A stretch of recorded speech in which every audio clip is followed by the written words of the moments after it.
Naglabas nga ng mahalagang kautusan ng presiding officer si Senador Francis Escudero tungkol sa kahilingan ng prosecution na mag-issue ng subpoena para sa mga tax record ni Vice President. Ayon kay Escudero, unang-una ay muli niyang pinagtibay ang impeachment court ang mga umiiral na tuntunin tungkol sa pag-issue ng subpoena doses take-home. Ito ay uri ng subpoena na nag-uutos sa isang tao, ahensya na nagsumite ng mga dokumentong kailangan sa isang kaso. Sinasabi niya na mga alintuntunin na iyon ay magiging batayan ng korte sa pagdidesisyon na kahilingan ng prosecution. Matapos suriin ng kahilingan, sinasabi ng korte ang mga dokumentong hiningi ay malinaw ang pagkakalarawan, madaling matukoy at sa unang tingin ay nag-uugnay sa mga aligasyon na nakasaad sa Article 2 ng Articles of Impeachment. Dahil dito, pinagbigyan ng korte ang malaking bahagi ng kahilingan para sa subpoena. Gayunpaman, hindi lahat ng hinihinging dokumento ay pinapayagan. Tinanggihan ng korte ang kahilingan na kunin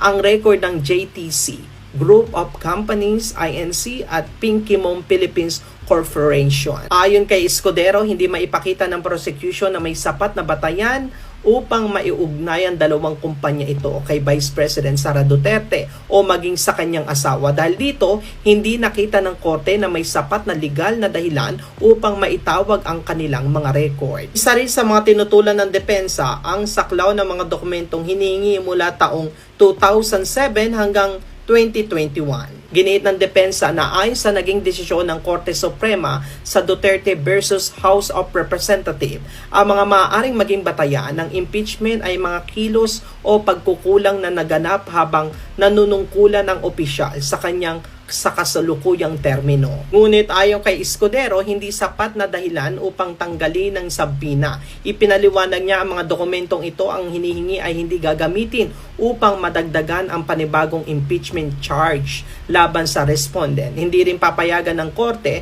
na magkaroon ng bagong paratang na walang articles of impeachment. Sa halip, sinasabi ng presiding officer na ang layunin ng mga dokumentong ito ay magbigay lamang na tinatawag na financial baseline. Ibig sabihin, magsisilbi itong panimulang batayan upang makita ang kalagayan ng financial ng respondent bago ang kanyang kasalukuyang termino. Sa pamamagitan nito, magkakaroon ng paghahambing ng korte kapag sinuri ang kanyang mga ari-arian, mga transaksyon, financial at iba pang business interest habang siya ay nasa kasalukuyang posisyon. Binigyan din ni Escudero na mayroong naging president o halimbawa sa nakaraan sa impeachment trial noon ni dating Chief Justice Renato Corona. Pinayagan din na ipresenta ang kanyang mga statement of asset, liabilities